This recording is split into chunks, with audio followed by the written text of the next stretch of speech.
மாசடைந்த ஏரி தண்ணீருக்குள் நேரடியாக வந்து ஆய்வு மேற்கொண்ட தவிக அமைச்சர் மேலே எடுத்து வந்து மிஷினில் சோதனை செய்ய ட்விஸ்ட்.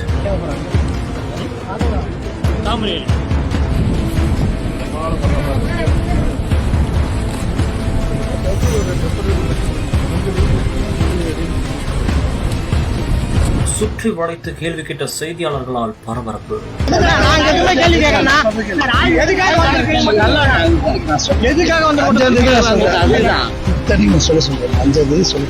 திருவள்ளூர் மாவட்டம் கும்மிடிப்பூண்டி பகுதியில் சிப்காட்டில் மாசு கட்டுப்பாட்டு வாரிய அலுவலகத்தில் சுற்றுச்சூழல் மற்றும் காலநிலை மாற்றத்துறை அமைச்சர் டாக்டர் ராஜீவ் ஆய்வு மேற்கொண்டு அதிகாரிகளுடன் ஆலோசனை செய்தார். அப்போது அருகில் உள்ள தாமரை ஏரியை அவர் பார்வையிட்டு ஆய்வு செய்தார். மேலும் தொழிற்சாலை கழிவுகளால் மாசடைந்ததாக புகார் கூறப்பட்ட நிலையில் உடனடியாக அதன் மாதிரிகளை எடுத்து ஆய்விற்காக அனுப்பி வைக்கப்பட்டதாகவும் கூறப்படுகிறது. இதையடுத்து செய்தியாளர்கள் அங்கு சுற்றி வளைத்து கேள்வி கேட்டதும் அவர் அங்கிருந்து பதிலளிக்காமல் புறப்பட்டுச் சென்றார்.